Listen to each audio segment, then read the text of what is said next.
It's Monday, 20th of April, 2026, and this is the Gospel Journal, Malawi. And the theme for this week is the message from the book of James. That's the topic that we are looking at. And James chapter 1, verse 19 reads, "Know this, my beloved brothers, let every person be quick to hear, slow to speak, and slow to anger." So today we continue looking at the book of James. Yesterday we looked at James chapter 1 verses 1 to 18.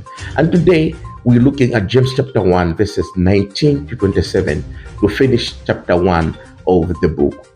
So in chapter 1 verses 19 to 27, the message that James is writing is talking about active faith, being a doer of the word, but also that you need to be a person who holds to anger and does not easily get angered.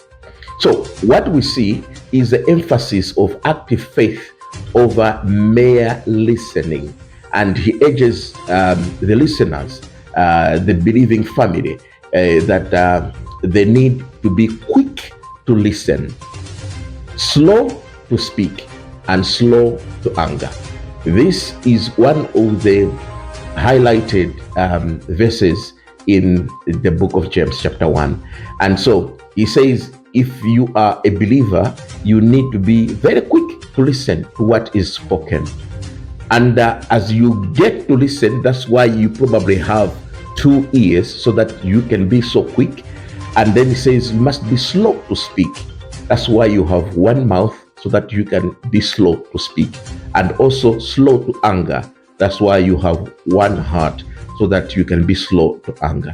And he says every time you listen to the word that is preached to you, you need to act on the implanted or the sown word. So when a word is spoken, it is a seed that is planted inside you. And then make sure that word you listen must grow inside you. And he advises them to say, human anger does not produce righteousness before God.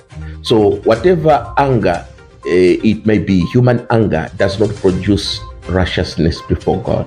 That's why we need to avoid anger, because it does not do good to us and before God. So he says, listeners of the word, we must avoid this, because when we fail to do that, we fall into a self-deception.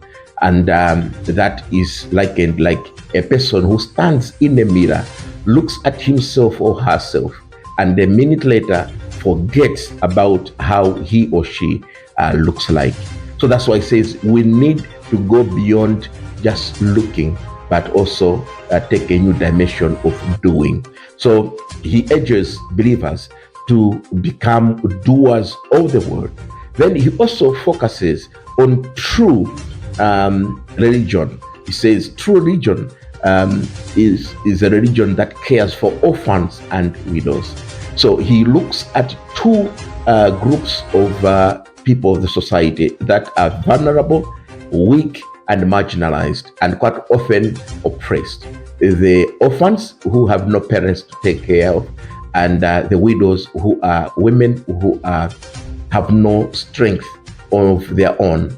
And these two need to be at the center of a believer's care. That's why he says it is a true religion.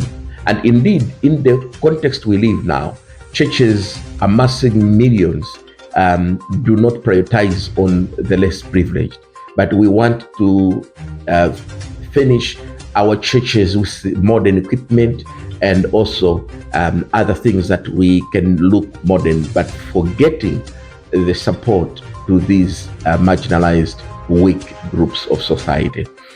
So it says, when we continue doing this, ignoring those who are suffering amidst us, we keep on, ignoring the faith that we need to express to the world through such kind of people.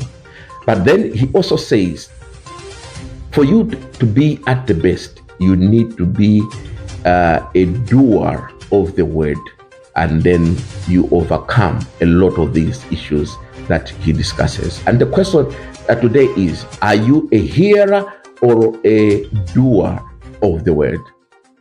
Good morning.